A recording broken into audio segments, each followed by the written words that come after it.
సంగారెడ్డి జిల్లా అమీన్పూర్ మున్సిపాలిటీ పరిధిలోని శంభునికుంట చెరువును పరిశీలించింది హైడ్రా.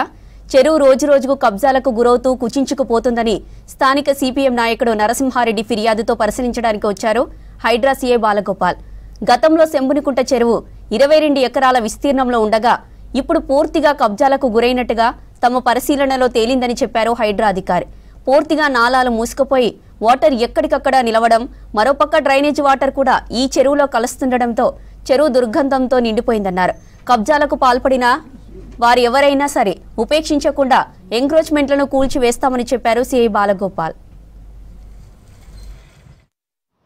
ఈ సోమవారం ప్రజావాణిలో సిపిఐఎం లీడర్ గారు నరసింహారెడ్డి గారు ప్రజావాణికి వచ్చి హైడ్రా కమిషనర్ గారికి శంభునికుంట మొత్తం అన్యాక్రాంతం అవుతుంది, చాలా అంతా ఎంక్రోచ్మెంట్ అవుతుంది, ఎఫ్టీఎల్ అంతా ఆక్యుపై చేసేసి ఎంక్రోచ్ అవుతుంది కాబట్టి దాన్ని ఎంక్రోచ్మెంట్ ఆపు చేసి తర్వాత దాన్ని బ్యూటిఫికేషన్ చేసి ప్రజల అవసరాల నిమిత్తము ఉంచాలనే ఉద్దేశంతో కంప్లైంట్ ఇవ్వడం జరిగింది. దాంట్లో భాగంగా ఈరోజు నేను ఇక్కడికి శంభునికుంట విజిట్ చేయడం, అంతా ఎక్కడెక్కడ ఎంక్రోచ్మెంట్ ఉందో ఆ ఏరియా అంతా కూడా తిరిగి చూడడం జరిగింది.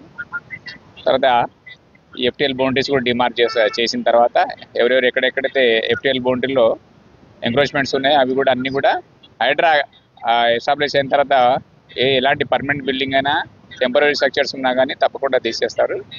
అంతకంటే ముందు వాటిని మాత్రం గవర్నమెంట్ పాలసీ ప్రకారం మనం ముందుకు పోవట్లేదనేది. ఆ తర్వాత ఈ విషయం ఎఫ్టీఎల్ బౌండరీస్ అని డిమార్క్ అయిన తర్వాత ఫర్దర్గా కమిషనర్ గారి దృష్టికి తీసుకెళ్ళి ఏం చేద్దామనే దానిపైన నిర్ణయం తీసుకొని యాక్షన్ తీసుకుంటాం, తొందరలోనే యాక్షన్ తీసుకుంటాం. సాయంకాలం అవన్నీ మునిగాయి. దీనికి సాక్ష్యం ఏంటంటే ఇక్కడ పక్కన ఉన్నటువంటి ఈ కాలువ చూస్తే మొత్తం కూడా చెత్త చేదారంతో నిండిపోయినటువంటి పరిస్థితి ఉన్నది. ఇక్కడ మొత్తం బ్యాక్ సైడ్ కూడా గడ్డి మొలిసి ఇవన్నీ కూడా వాటర్ వెనకకే పోతున్నటువంటి పరిస్థితి ఉంది కాబట్టి ఇవన్నీ క్లీన్ చేయాలని